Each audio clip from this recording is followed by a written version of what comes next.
Hi, myself, I'm R.BHUSHAN. Welcome to the program ASG IAS. ASG IAS believe in quality, commitment, and success. Planning, part 5. Planning, part 5. The anatomy of a plan.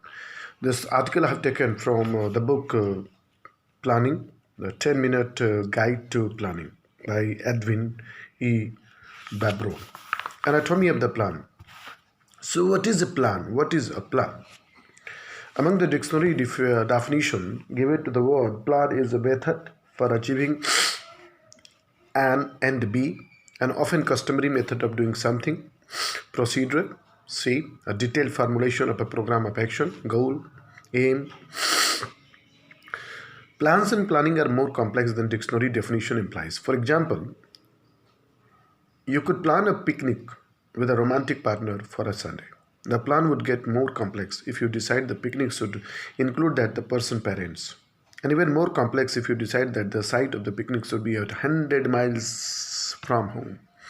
The more complex the plan, the more complex are the things you have to do and implement the plan. The actions are a strategy to implement. The plans for picnic with your partner are rather simple. You might phone to see if she or he is available on Sunday.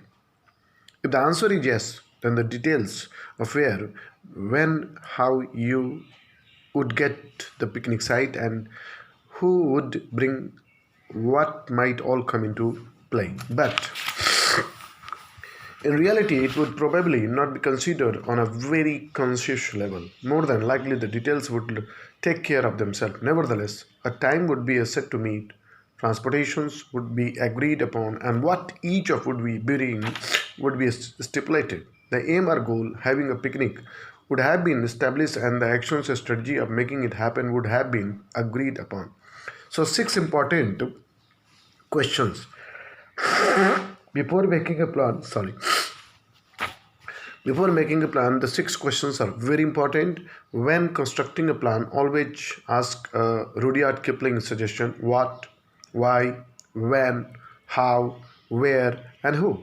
What, why, when, how, where, and who. If you complicate the picnic by inviting parents and choosing a site many miles away, you add additional issue to the plan.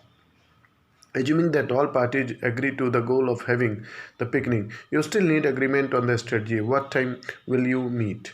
How will you get there? Who will bring out what? Where it will be? Who will pay? And so on. You might even want to develop a contingency plan. Should be weather be bad. Now the plan is even more complex. It is still a plan of one goal, yet the multitude of strategy and the addition of the other players into the plan makes it necessary to do planning then when only one other person was involved. Whether you realize it or not, you are involved in a planning. It might be a simple picnic or something more complex. As a matter of fact, whatever you do usually requires planning consciously or unconsciously.